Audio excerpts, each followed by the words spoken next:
ಬೆಂಗಳೂರಿನಲ್ಲಿ ಯುವತಿ ಹುಚ್ಚಾಟವನ್ನ ಮೆರೆದಿದ್ದಾಳೆ. ಫುಲ್ ಕಿರಿಕ್ ಮಾಡಿದ್ದಾಳೆ. ರ್ಯಾಪಿಡೋ ಬೈಕ್ನಲ್ಲಿ ಕುಳಿತಿದ್ದಂತಹ ಯುವತಿ ರಂಪಾಟವನ್ನ ಮಾಡಿದ್ದಾಳೆ. ಬೆಂಗಳೂರಿನಲ್ಲಿ ನೋಡಿ ಯುವತಿ ಹುಚ್ಚಾಟವನ್ನ ಮಾಡಿದ್ದಾಳೆ. ರ್ಯಾಪಿಡೋ ಬೈಕ್ನಲ್ಲಿ ಕುಳಿತುಕೊಂಡು ಯುವತಿ ರಂಪಾಟ ಮಾಡಿದ್ದಾಳೆ. ಹೆಲ್ಮೆಟ್ ಇಲ್ಲ, ಕಾಲ್ನಲ್ಲಿ ಚಪ್ಪಲಿ ಇಲ್ಲ, ಕೈನಲ್ಲಿ ಬಾಟಲ್ ಅನ್ನ ಹಿಡಿದುಕೊಂಡು ಹಿಂಬದಿ ಕುಳಿತುಕೊಂಡು ಬೈಕ್ನಲ್ಲಿ ಯುವತಿ ಹುಚ್ಚಾಟ ಆಡಿದ್ದಾಳೆ.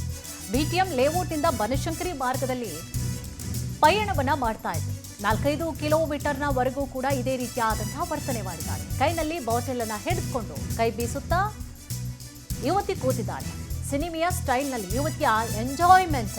ಕಾರಿನಲ್ಲಿ ತೆರಳ್ತಾ ಇದ್ದಂತಹ ಯುವಕರಿಂದ ವಿಡಿಯೋವನ್ನ ಸೆರೆ ಹಿಡಿಯಲಾಗಿದೆ. ಎಂಜಾಯ್ ಮಾಡಬೇಕು ಲೈಫ್ನಲ್ಲಿ. ಈಗಂತೂ ಬಹಳಷ್ಟು ಟೆನ್ಷನ್ ಅಲ್ಲಿರ್ತಾರೆ. ಒತ್ತಡ, ಕೆಲಸ, ಬ್ಯುಸಿ, ಕಚ್ಚಾಟ, ಇದರ ನಡುವೆ ನಮ್ಮನ್ನ ನಾವು ಬಹಳ ಖುಷಿಯಾಗಿ ಇಟ್ಕೊಳ್ಬೇಕು. ಓಕೆ, ಅದನ್ನ ಒಪ್ಕೊಳ್ತಾರೆ, ಎಲ್ಲರೂ ಕೂಡ ಒಪ್ಕೊಳ್ತಾರೆ. ಆದರೆ ಆ ಖುಷಿ, ಆ ಎಂಜಾಯ್ಮೆಂಟ್ ಇನ್ನೊಬ್ಬರಿಗೆ ತೊಂದರೆ ಆಗಬಾರ್ದು, ನಮಗೂ ಕೂಡ ತೊಂದರೆ ಆಗಬಾರ್ದು. ಎಂಜಾಯ್ಮೆಂಟ್ ಜೊತೆಗೆ ಇನ್ನೊಬ್ರಿಗೂ ಕೂಡ ಅದು ತೊಂದರೆ ಆಗಬಾರ್ದು. ಆಕೆ ಖುಷಿಯಾಗಿದ್ದಾಳೆ, ಓಕೆ, ಅದನ್ನು ಒಪ್ಕೊಳ್ಳೋಣ. ಆದರೆ ಇನ್ನೊಬ್ಬರಿಗೆ ತೊಂದರೆ ಆಗದಂಥ ರೀತಿಯಾಗಿ ತನಗೂ ಕೂಡ ತೊಂದರೆಯನ್ನು ಮಾಡಿಕೊಳ್ಳದೆ ಖುಷಿಯಾಗಿರಲಿ, ಸಂತೋಷ ಪಡ್ತಾರೆ ಎಲ್ಲರೂ ಕೂಡ. ಆದರೆ ಈ ಯುವತಿ ಮಾಡ್ತಾ ಇರೋದೇನು, ಎಣ್ಣೆ ಬಾಟಲನ್ನು ಕೈಯಲ್ಲಿ ಹಿಡ್ಕೊಂಡು ರೋಡ್ನಲ್ಲಿ ಡ್ಯಾನ್ಸ್ ಮಾಡಿಕೊಂಡು ಬೇರೆಯವ್ರಿಗೆ ಈಗ ಕೈ ಬೀಸ್ಕೊಂಡು ಡ್ಯಾನ್ಸ್ ಮಾಡ್ತಾ ಇದ್ರೆ ಪಕ್ಕದಲ್ಲಿ ಯಾವುದಾದ್ರೂ ಗಾಡಿ ಬರ್ತಾ ಇರುತ್ತೆ. ಈಗ ಸುಮ್ಮನೆ ಇರ್ತಾಳೆ, ಏನೋ ತಕ್ಷಣಕ್ಕೆ ಮತ್ತೆ ಕೈ ಎತ್ತುತ್ತಾಳೆ.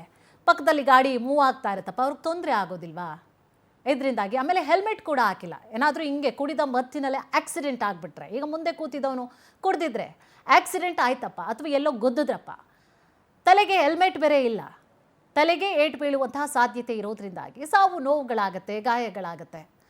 ಸೊ ನಮ್ಮ ಒಂದು ಎಂಜಾಯ್ಮೆಂಟ್ ಯಾರಿಗೂ ಕೂಡ ತೊಂದರೆಯನ್ನು ಕೊಡಬಾರ್ದು.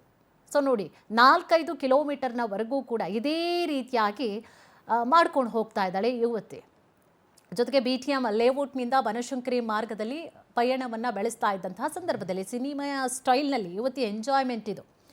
ಕಾರ್ನಲ್ಲಿ ತೆರಳ್ತಾ ಇದ್ದಂತಹ ಯುವಕರಿಂದ ಈ ಒಂದು ವಿಡಿಯೋವನ್ನು ಸೆರೆ ಹಿಡಿಯಲಾಗಿದೆ.